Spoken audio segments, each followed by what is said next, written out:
In this video, I will be performing the 14th Contrapunctus from the Art of Fugue by Johann Sebastian Bach.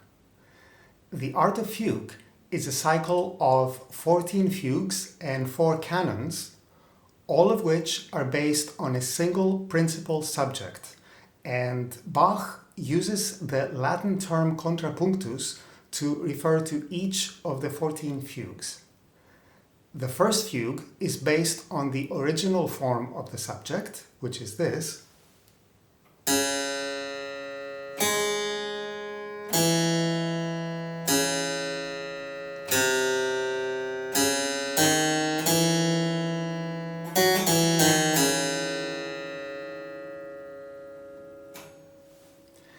And each subsequent fugue, as well as the canons, use some form of variant of this principal subject.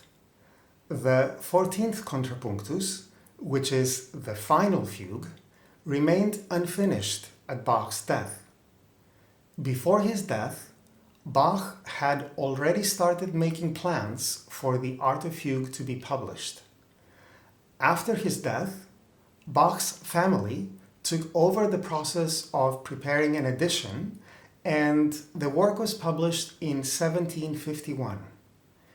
Clearly, however, no one was really sure of Bach's intentions regarding several aspects of the work, so the edition is problematic in many respects.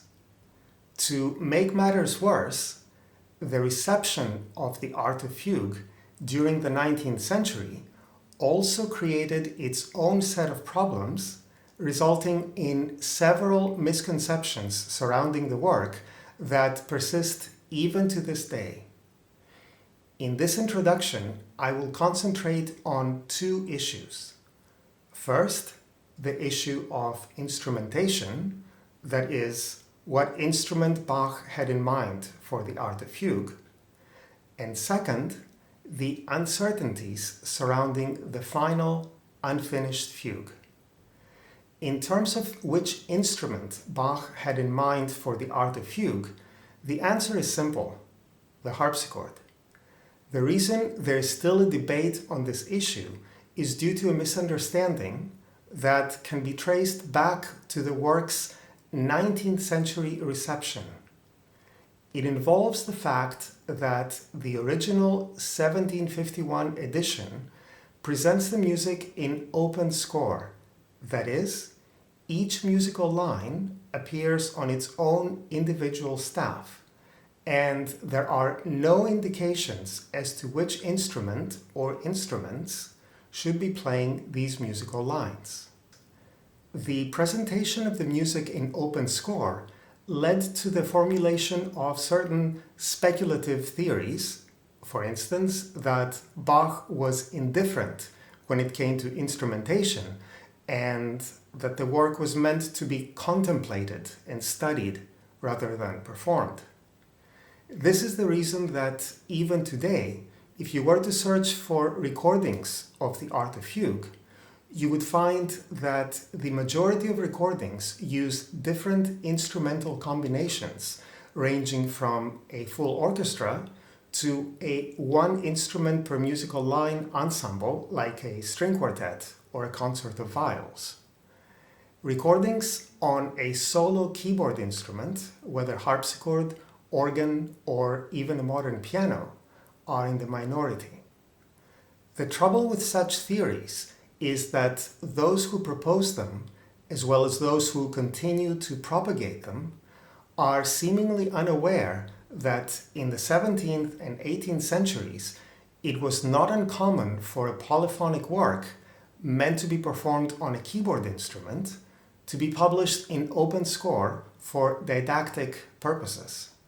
Perhaps the best known out of several examples is Girolamo Frescobaldi's Fiori Musicali, a work that Bach himself had thoroughly studied.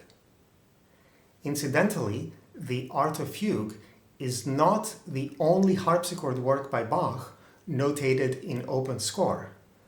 Another example is the 6-voice Ricercar from the musical offering. and revealingly, Bach's autograph manuscript of the final unfinished fugue of the Art of Fugue is in regular two-staff keyboard layout. There's also evidence that for 18th century musicians, the work was clearly meant to be performed on a keyboard instrument.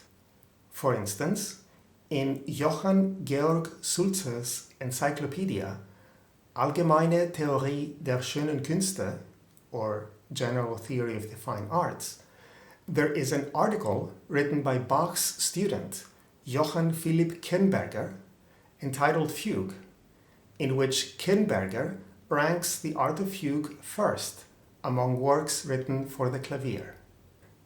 Additionally, there is internal evidence that the Art of Fugue is written for harpsichord, as Gustav Leonhardt has pointed out.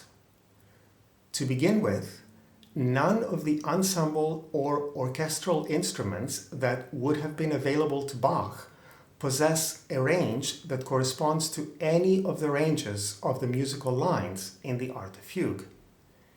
In addition, no single musical line in the Art of Fugue has a specific instrumental character, and there is no basso continuo. Furthermore, the types of fugues in the Art of Fugue are reminiscent of those in the well-tempered clavier rather than those written for instrumental ensembles. The second issue I wanted to address concerns the uncertainties surrounding the final unfinished fugue. In the 1751 edition, this fugue is given the heading Fuga a tre soggetti, meaning fugue with three subjects, in other words, a triple fugue. This is what each subject sounds like. The first one is this one.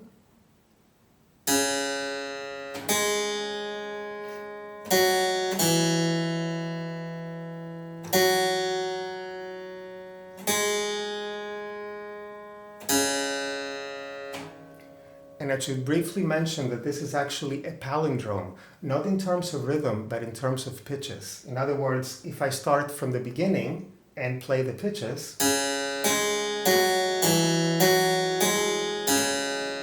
it's the same as if I were to start from the end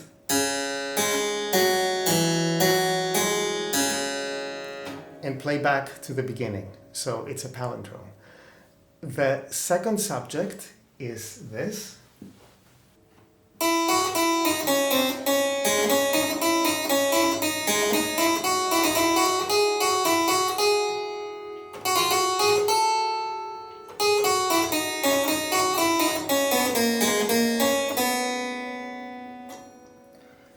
And you will notice in my performance when I play this, I add a couple of ornaments to it.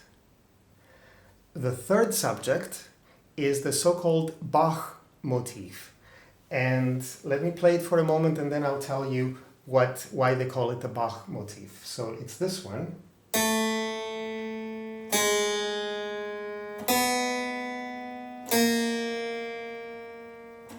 And the reason we call this the Bach motif is because the four notes of this motif correspond to the four letters of Bach's name in German musical notation. And a brief explanation here, German musical notation is very similar to English notation, with the exception that what in English we call B flat, in German it's called B, and what we call B natural is an H. So what is happening is that these four notes spell the name B-A-C-H, and in English notation, what this ends up being is B flat, A, C, and B natural, which in German, as I said, German musical notation is B-A-C-H. The autograph manuscript breaks off soon after the appearance of the Bach motif at the point where the three subjects are combined. There, we also find a handwritten note by Carl Philipp Emanuel Bach, which, translated in English, reads, "At the point in this fugue where the name Bach is placed as a counter-subject, the author died." Perhaps the most fundamental question is whether Bach really meant for this to be a triple fugue, or was actually planning to write a quadruple fugue. In other words, whether he was planning to also introduce a fourth subject. And we have to keep in mind that even in its unfinished state, this is already the longest fugue in the collection. The trouble is that if we take the heading Fuga a tre soggetti at face value, then we're presented with a problem that, unlike every other fugue in the Art of Fugue, none of the three subjects are based on the main subject of the whole work. The first subject may appear to be fairly similar, but it is really not a variant of the main subject of the Art of Fugue.